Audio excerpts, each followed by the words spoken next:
এটাই রূপ ইন্দ্র তাকে বিবাহ করতে চেয়েছে, যে অহল্যাকে আমার সঙ্গে বিবাহ। কিন্তু ব্রহ্মা বললেন না, এ তোমার যোগ্য নয়, অন্য আরেকজনকে দিতে হবে। তো শেষ পর্যন্ত ব্রহ্মা সিলেকশন করেছিলেন গৌতম ঋষি যোগ্য। এই গৌতম ঋষি এত বড় পাওয়ারফুল ঋষি ছিলেন। তো গৌতম ঋষিকে অহল্যাকে দান করার পরেও ইন্দ্রের সেই লোভটাও ছিল, তার রূপের প্রতি তারা আসক্তি ছিল। অহল্যার রূপে আসক্ত হয়েছিল কে? দেবরাজ ইন্দ্র। দেবরাজ ইন্দ্র। তাহলে সে তো জানতো, প্রথমে চেয়েছিল, ব্রহ্মা না বলেছে।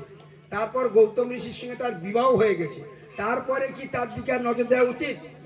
তবু তার নজর আর ফেরাতে পারেনি। কে করেছে এই কাজ? স্বর্গের রাজা দেবরাজ ইন্দ্র। কি করলো? ইন্দ্রের রূপ ধরে গেল, গৌতমের রূপ ধরে গেল। তার স্বামী গৌতমের রূপ ধরে সেখানে গেল। যেদিন গিয়েছিল সেদিন কিন্তু অহল্যা বুঝতেও পেরেছে, ভালো করে বুঝে না, বুঝতেও পেরেছিল, কিন্তু ওর মনের মধ্যে একটা রূপের অহংকার জন্মেছিল। আমার এতটাই রূপ, আমার পিছনেও ইন্দ্র দৌড়াচ্ছে। কি হয়েছিল? আমার পিছনেও স্বর্গের রাজা ইন্দ্র দৌড়াচ্ছে। সেদিন কিন্তু সে প্রতিহত করতে পারতো, কিন্তু সেদিনও সে প্রতিহত করেনি। এটা গৌতম ঋষি জানতে পেরেছে, তিনিও ত্রিকালজ্ঞ। তাই তাকে অভিশাপ দিল, তোমার হৃদয়টা এতটাই পাষাণ, হে মহিলা, তোমার হৃদয়টা এতটা পাষাণ, তোমার স্বামী থাকা সত্ত্বেও তুমি উপপতিকে মন থেকে বরণ করে নিয়েছো, তোমার হৃদয়টা পাষাণ হয়ে গেল।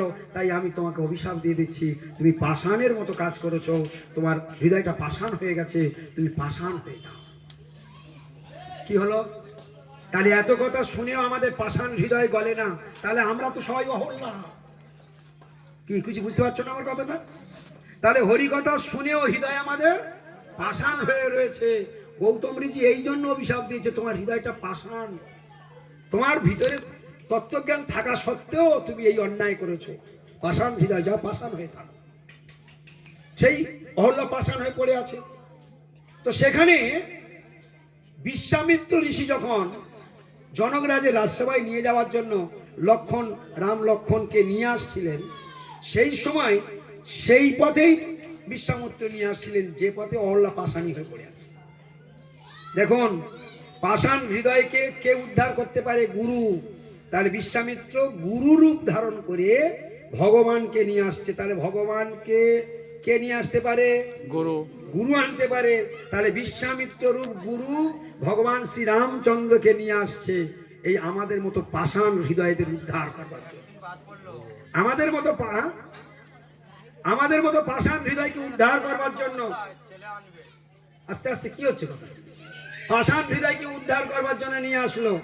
তো সেইখানে এসে সেখানে এমন অবস্থা, সেইখানে এমন একটা জায়গা পাথরে পড়ে আছে, সেখানে ঘাস শুকনা, সেখানে কোনো গাছপালা নেই। সমস্ত পুরো পাপ যেখানে থাকে সেখানে সব মৃতপ্রায়। যেখানে পাপ থাকে সেখানে কোনো ভালো জিনিস, পাপ সেখানে কোনো সৌন্দর্য থাকে না। যেখানে পাপের প্রবৃত্তি বেশি আছে সেখানে আশেপাশে সব কিছু মরে যায়, সেখানে কোনোদিন সৌন্দর্য থাকে না। তো এই অহল্যা পাষাণী যেখানে পড়ে আছে সেখানে ওই কোনো সৌন্দর্য সেখানে নেই। আর সেই পথেই বিশ্বামিত্র গুরু ভগবানকেই নিয়ে আসছেন। ওইখানে এসে ভগবান দাঁড়িয়ে গেলেন। বিশ্বামিত্র মনে মনে করছে, এই কারণেই তো আমি তোমাকে নিয়ে এসেছি। আমি জানি তো যে অহল্যার এই অবস্থা হয়ে আছে, তোমার দ্বারায় তাকে উদ্ধার করাবো। আর অন্তর্যামী ভগবান জানেন যে গুরু বিশ্বামিত্র কেন আমার এই রাস্তায় নিয়ে যাচ্ছে। তাহলে সেই পরমেশ্বর ভগবানের চরণের কি গুণ, শুধু একটু কৃপা করে ঠেকিয়ে দিলেন চরণে। এখানে আরেকজন কোন পদকর্তা বলছেন যে সেই সময় একটা ঝড় উঠলো, ভগবানের বিশ্বামিত্র মনে মনে করছে চরণ দিক বা না দিক, ভগবানের রামচন্দ্রের চরণের ধুলি যদি উড়ে গিয়ে একটু ওর গায়ে পড়ে তৎক্ষণাৎ মানবী হয়ে যাবে, ওর প্রাণ ফিরে পাবে। আবার কোন পদকর্তা ভাবুক বলছে ভগবান কৃপা করে সেই চরণ, সেই শিলাটার উপরে তার নিজের চরণটা একটু স্পর্শ করে দিলেন, তখন সেই অহল্যা পাষাণী মানব হয়ে উঠল। তাহলে আজকের আমাদের প্রত্যেকের মনুষ্যত্ব মরে গিয়েছে।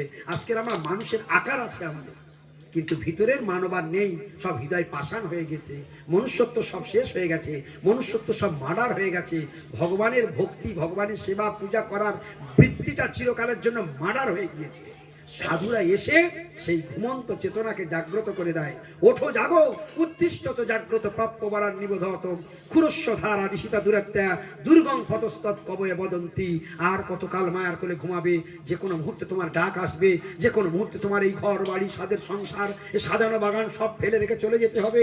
কিন্তু যাবার আগে তুমি কি নিয়ে যাবে? যাবার আগে সেইটুকু শুধু তোমার সঙ্গে যাবে যেটুকু তুমি পরমার্থ সংগ্রহ করবে। সেই পরমার্থ হলো এই কার্তিক মাসে ভগবানের জন্য কিছু করে নেওয়া, লুটে নেওয়া। প্রতিদিন ভোরবেলা বিছানা ছাড়া, ভোরবেলায় বিছানায় বইয়ে বসে পঞ্চতত্ত্ব করা, হরে কৃষ্ণ নাম করা, ভগবানের প্রণাম করা, রাধারানীকে প্রণাম করা, গৌর সুন্দরকে প্রণাম করা, এই সমস্ত বৈষ্ণবদের যাদের মুখ মনে পড়ে তাদেরকে প্রণাম করা।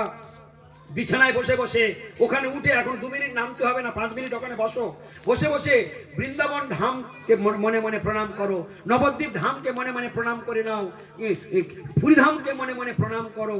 যা যা দর্শন করে এসেছো